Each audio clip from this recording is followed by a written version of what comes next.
Vítám vás na kanálu Herní historie. V dnešním díle se podíváme na hru Tomb Raider 1996 od vývojářů Core Design.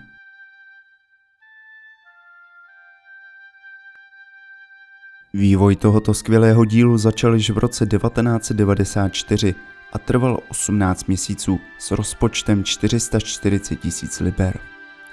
Což na tehdejší dobu byl přepočet na náš kurz kolem přibližně 19 300 000 korun.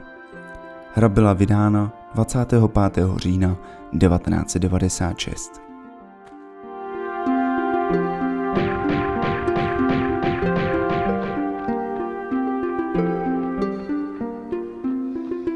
Za vývojem a nápadem vzniku hry Tomb Raider stál autor Toby Gard, britský designér a výtvarník.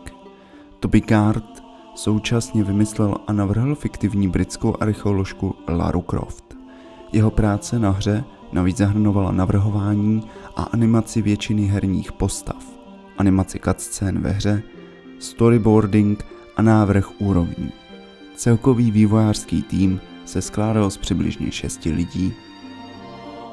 Myšlenku, či řekněme nápad, který chtěl promítnout Toby Gard do své hry, nebylo na tehdejší poměry vůbec jednoduché. Stále musíme brát v úvahu, že se jednalo o rok 1994, takže celkové 3D prostředí bylo stále na svém počátku. Vývojářům trvalo několik měsíců, než našli způsob, jak zajistit, aby Gardova vize hry fungovala na tehdejším hardwaru, zejména aby hráčská postava interagovala s volným prostředím. Nemluvě o zvládnutí těžkých překážek v podobě fyziky a animací.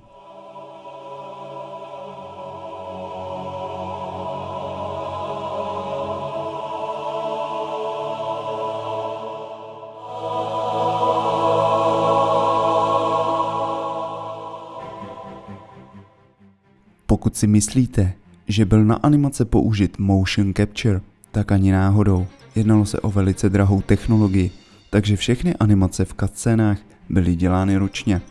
Zároveň bylo pro vývojáře těžké vytvořit komplexní, propracované herní úrovně, jenž skrývaly různé herní puzzle. Hudbu k Tomb Raider složil Nathan McCree, který byl v té době interním skladatelem Core Design. Hlavní inspirací za partiturou pro McCreeho byla anglická klasická hudba. Bohužel neměli prostor ani rozpočet na nahrávání živé hudby, což bylo pro McCreeho náročné, protože musel celou věc vytvořit pomocí syntezátoru. Pro každou skladbu dostal McCree základní popis toho, kde bude hudba použita, a poté ji nechal vytvořit. Na přepisování nebyl čas, takže každá skladba byla do hry zahrnutá tak, jak byla poprvé složena. I tak se vývojářům povedlo vytvořit hru s akčními prvky a prozkoumatelným 3D světem s pohyblivou kamerou a akrobatickými pohyby hlavní postavy Lara Croft. To vše díky vlastnímu hernímu engineu. Tyto inovativní herní prvky se určitě zapsaly do historie herního světa.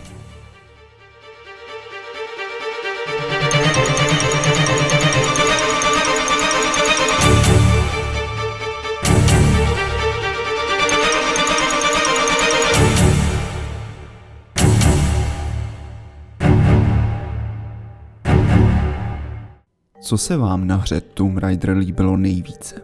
Vracíte se stále k této legendární sérii? Podělte se o tom v komentářích.